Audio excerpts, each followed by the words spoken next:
बकरे की आत्मकथा। ये कहानी आपकी आंखें भिगो देगी।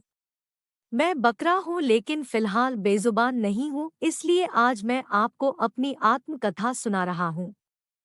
मैं कहाँ पैदा हुआ मुझे ठीक ठीक याद नहीं, आहा इतना जरूर याद है कि हम 5 से 6 भाई बहन थे। भूरे रंगों वाली मेरी माँ के सभी बच्चे भूरे नहीं थे, 2 को छोड़कर बाकी बच्चे कुछ सफेद कुछ रंगों में भूरे रंग को समेटे हुए थे। माँ के साथ बिताए वो पल ज्यादा दिनों तक के लिए नहीं थे, कुछ ही दिनों में माँ के बच्चे बिकने शुरू हुए और आखिर में अपनी माँ के साथ मैं ही अकेला बचा, जिसे मैं अपनी खुशकिस्मती समझ बैठा था। लेकिन जल्द ही मेरा यह भ्रम टूटा और एक दिन फिर से कुछ प्राणी आए, मुझे और मेरी माँ के कानों को ऐंठा, दांतों को गिना और हमारे खुरों की जांच की। मेरे मालिक और उन खरीदारों के बीच मोल भाव होने लगा। मुझे लगा बिकने की बारी अब मेरी है, लेकिन थोड़ी देर में ही मुझे पता चल गया कि बारी मेरी नहीं, मेरी माँ की है। मेरी माँ के गले की रस्सी अब न हाथों में थी, वो मुझे यूं छोड़कर कभी न जाती, लेकिन हालात से मजबूर थी। अपनी वेदनाओं को कहती भी तो किससे, उसकी सुनता कौन और उसकी पीड़ा को समझता कौन। एक मैं ही था जो अपनी माँ के उस दर्द को महसूस कर सकता था, और जुदाई के उस आखिरी क्षण में मैंने महसूस किया भी कि एक माँ जब अपने बच्चे से बिछड़ती है तब उस माँ पर क्या बीती है। हालांकि मेरी माँ के लिए बच्चों की जुदाई के ऐसे क्षण कई बार आए, लेकिन वह आज जिस क्षण को जी रही थी वह उसके लिए कितना मुश्किल था, इसे उस समय बस मैं ही समझ सकता था। थोड़ी देर में माँ मेरी आंखों से ओझल हो गई। मैंने उस रात कुछ नहीं खाया और अगले कई दिनों तक मुझे कुछ भी अच्छा नहीं लगा। वह जगह जहाँ उस वक्त मैं बंधा हुआ था दुनिया का सबसे निकृष्ट स्थान बन चुका था मेरे लिए। मैं कितना भी भुलाने की कोशिशें करता, लेकिन बार बार मेरी माँ का उदास चेहरा मेरी आंखों के सामने आ जाता। मैं विचलित होता, तड़पता, लेकिन मैं कर भी क्या सकता था। 1 साल के बाद इंसानुमा एक नया प्राणी आया, मोल भाव शुरू हुआ, मेरे कान ऐंठे गए, मेरे खुरों दांतों को चेक किया गया और फिर मेरे गले की रस्सी एक नए हाथों में थमा दी गई। मैं बहुत खुश था कि कम से कम इस नरक से आज़ादी तो मिली। नए मालिक को मन ही मन धन्यवाद करते हुए मैं उसके साथ अनजाने स्थान की ओर निकल पड़ा। नई जगह पर मैंने देखा कि मेरी तरह कई और बकरे भी गले में रंग बिरंगी रस्सियों के साथ वहां मौजूद हैं, और मेरे जैसे ये तमाम बकरे भी मेरी ही तरह अलग अलग जगहों से लाकर यहाँ इकट्ठे किए गए हैं।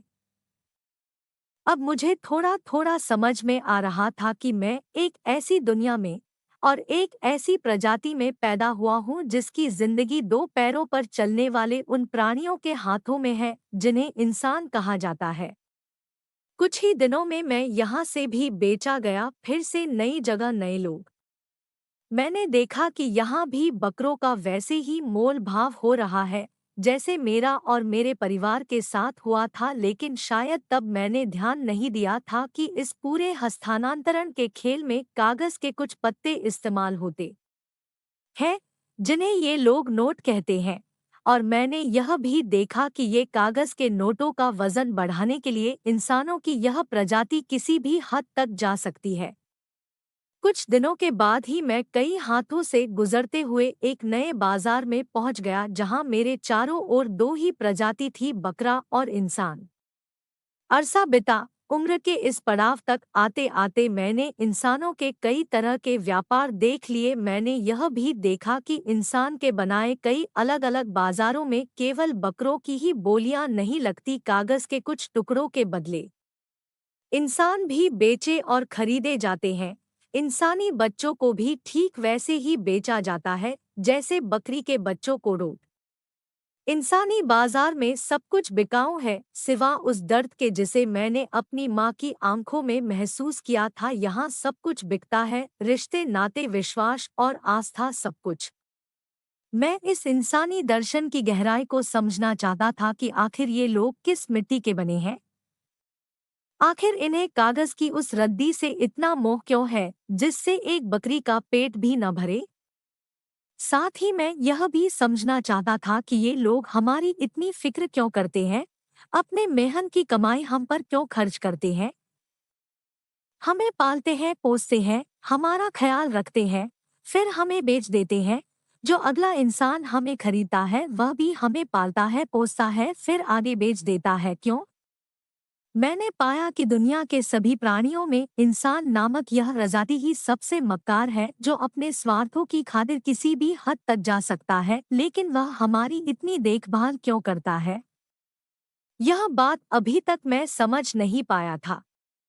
एक दिन अचानक शाम के समय कुछ नए लोगों के हाथों में एक बार फिर से मेरी डोर थी, कागज के कुछ टुकड़ों के बदले एक बार फिर से मेरी बोली लग चुकी थी। मैंने अब तक इसे ही अपनी नियत समझ लिया था, न जाने और कितने हाथों में मेरी डोर जाएगी, न जाने और कब तक बिकूंगा, न जाने और कितने बाजारों तक पहुंचूंगा। इसी जद्दोजहद में मैं पहुंच गया एक नए घर की दहलीज तक, जहां बहुत से लोग पहले से मेरा इंतजार कर रहे थे। मेरी आवभगत शुरू हुई। कोई मुझे सहला रहा था, कोई मेरे दांतों को गिन रहा था, कोई मेरे बालों में लगी धूल को साफ कर रहा था। कुछ बच्चे मुझसे डर रहे थे तो कुछ बच्चे मुझसे चिपट रहे थे। उनके इस अपनेपन में मुझे मेरी माँ की याद आ गई, जिसे मैं भूल गया था। मैं सोच रहा था कि इस समय वह कहाँ होगी। क्या अब भी उसे मेरी याद सताती होगी? कहीं वह मर तो नहीं गई होगी? क्योंकि लंबा वक्त गुजर चुका है और मरना तो सभी को है। कितना अच्छा होता कि हमारा पूरा परिवार साथ साथ होता। मेरे भाई बहन न जाने वे सब के सब कहाँ होंगे। आज का दिन मेरे लिए कुछ खास है, ऐसा पता नहीं क्यों। सुबह से मुझे एहसास हो रहा है कि आज कुछ बड़ा होने वाला है। पिछले 2 दिनों से मुझे स्वादिष्ट पत्ते खिलाए जा रहे हैं। मेरे रहने की जगह को बार बार साफ सुथरा किया जाता रहा। कई अनजाने लोग मुझे देखने पहुंचे, सब न जाने क्यों मुझसे इतना अपनापन जता रहे हैं कि मैं हैरान हूँ। आज मुझे सुबह सुबह उठाकर नहला दिया गया है। घर की औरतें मेरे जिस्म को साफ कर चुकी है।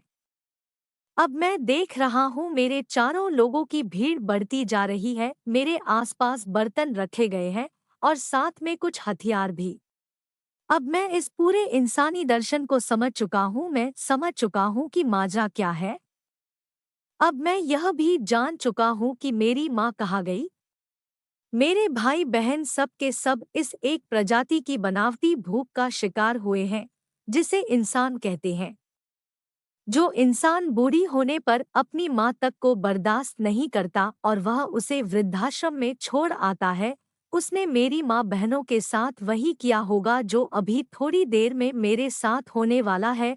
अभी बस कुछ ही देर में मेरी नज़रों के सामने खड़ी भीड़ में से कुछ लोग निकल कर आएंगे, मुझे पकड़कर जमीन पर पटक देंगे। उनमें से कोई एक सामने पड़ी छुरी से मेरी गर्दन मेरे जिस्म से अलग कर देगा, फिर मेरी खाल उतारी जाएगी, फिर मुझे बीच में से चीर कर 2 भागों में बांट दिया जाएगा। उसके बाद मेरी चारों टांगें अलग कर दी जाएंगी, फिर मेरी आंतों को निकाल कर उसे साफ किया जाएगा। उसके बाद मेरे छोटे छोटे टुकड़े किए जाएंगे और फिर मेरे वजूद को या इंसानी जमात बांट लेगा आपस में, और अगले कुछ दिनों तक प्रतिदिन मेरे जिस्म के टुकड़ों पर बकरीद मनाई जाएगी।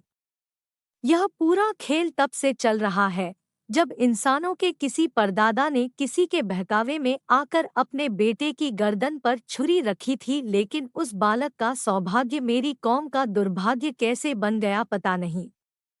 3 दिनों के इस इंसानी आयोजन में मेरी प्रजाति के करोड़ों बकरे कुर्बान कर दिए जाएंगे।